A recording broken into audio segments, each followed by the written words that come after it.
Hello everyone, আসসালামু আলাইকুম। সবাইকে নতুন একটি ভিডিওতে আমন্ত্রণ জানাচ্ছি।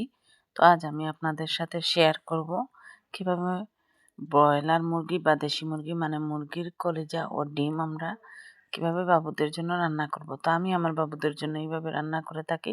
তো আপনারা ট্রাই করে দেখতে পারবেন, আমার বাবুরা খুবই আনন্দ করে খায়।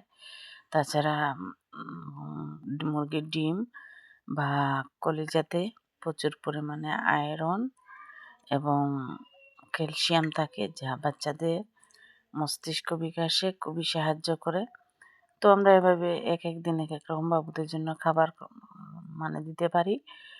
তো আমি আজ আমার বাবুদের জন্য রান্না করব মুরগির কলিজা আর ডিম একসাথে এড করে রান্না করব। সাথে দিব এভাবে ছোটো ছোটো দুই চারটে আলু দিয়ে দেব অল্প পরিমাণে, কারণ আলু বাচ্চারা খুবই পছন্দ করে।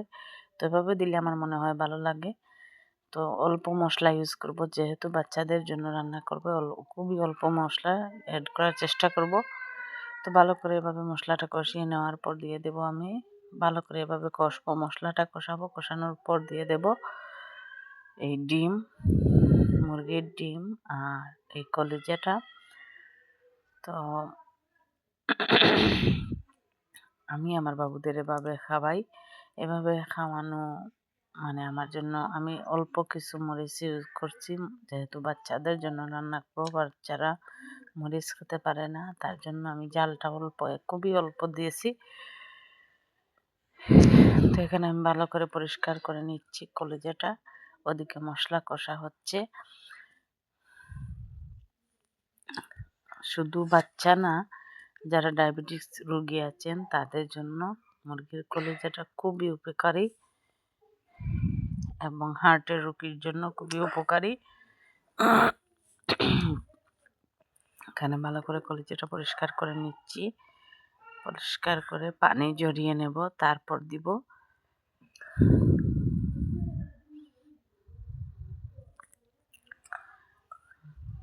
তো বাবুদের খাওয়াতে অনেক প্রবলেম সব সময়, সবার বাবুদের খাওয়াতে, আমার বাবুদের খাওয়াতে খুবই প্রবলেম,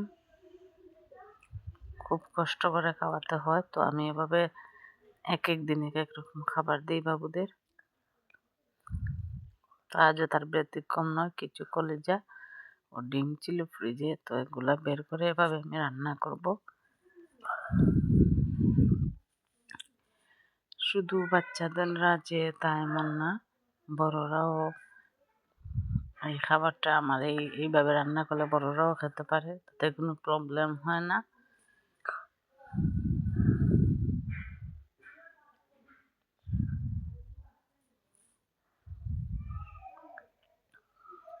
দেখুন আমি ভালো করে পরিষ্কার করে নিচ্ছি, এভাবে পানিটা ঝরিয়ে নেব। আমরা আমাদের বাবুদের মস্তিষ্ক বিকাশের জন্য বলেন মুরগির কলিজাটা খুবই উপকারী।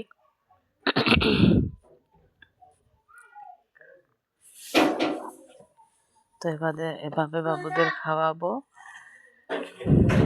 খুবই অল্প ঝালে।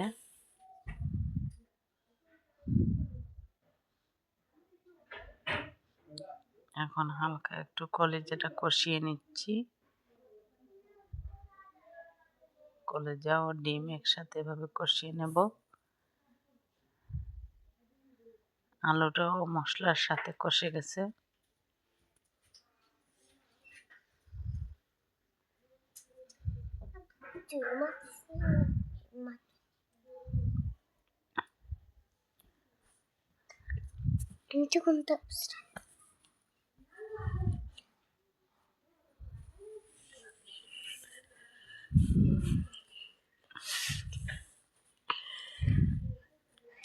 এমনিতেই বাচ্চাদের খাওয়াতে খুবই প্রবলেম, বাচ্চারা খেতে চায় না। তো এভাবে রান্না করলে আমি মনে করি আমার বাচ্চারা খায়, এভাবে রান্না করলে আমি মনে করি আপনার বাচ্চাও খেতে স্বাচ্ছন্দ্য বোধ করবে, ভালো লাগবে। বাচ্চাদের এক এক দিন এক এক রকমের খাবার দিবেন।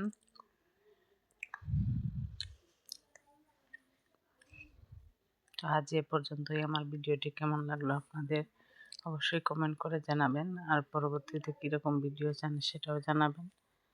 আজকের মতো এ পর্যন্তই। সবাইকে ধন্যবাদ আমার সাথে থাকার জন্য। আসসালামু আলাইকুম।